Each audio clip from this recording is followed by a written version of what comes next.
1 hour 47 minutes డ్యూరేషన్‌తో release అయిన 'ఆదిత్య విక్రమ్ వ్యూహ' movie non spoiler of the review మీకోసం. బిఫోర్ థట్ స్టోరీ స్పాయిల్ చేయకుండా జెన్యూన్‌గా రివ్యూస్ తీసుకొస్తాం. సో, సబ్స్క్రైబ్ చేసి లైక్ చేసేయండి. Now coming to the story. ఒక సైకో కిల్లర్ ఇయర్లీ 6 మర్డర్‌లు చేస్తూ ఉంటాడు. బట్ ఆ కిల్లర్ ఎవ్రీ మర్డర్‌కి నెక్స్ట్ ఎవరిని చంపబోతున్నాడో వాళ్ళకి సంబంధించిన ఒక క్లూ కూడా వదులుతుంటాడు. సో, తర్వాత ఏం జరిగింది? ఆ కిల్లర్ ఎవరు? Why he was doing all this అనేది rest of the story.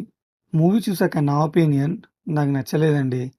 ఐఎంబీడీలో 8 stars ఇస్తే మూవీ ఎంత బావుంటుందేమో అనుకున్నా. బట్ మూవీలో ఒక్క ఎలిమెంట్ కూడా ప్రాపర్‌గా లేదు. ఈవెన్ నేను మూవీ స్టార్ట్ అయిన 15 మినిట్స్‌కి కిల్లర్ ఎవరో గెస్ చేశాను అండ్ అదే నిజమైంది. లో budget movie, unprofessional actors, bad screen play, poor narration. Just climax twist కోసం స్టోరీలో వచ్చే సింపుల్ లాజిక్స్ కూడా పక్కన పెట్టేశారు. That was really disappointing. నాకైతే టైం వేస్ట్ చేసుకున్నా అనిపించింది. So, I don't recommend this movie. Story spoil చేయకుండా జెన్యూన్‌గా రివ్యూస్ తీసుకొస్తాం. సో, సబ్స్క్రైబ్ చేసి లైక్ చేసేయండి. Thank you for watching.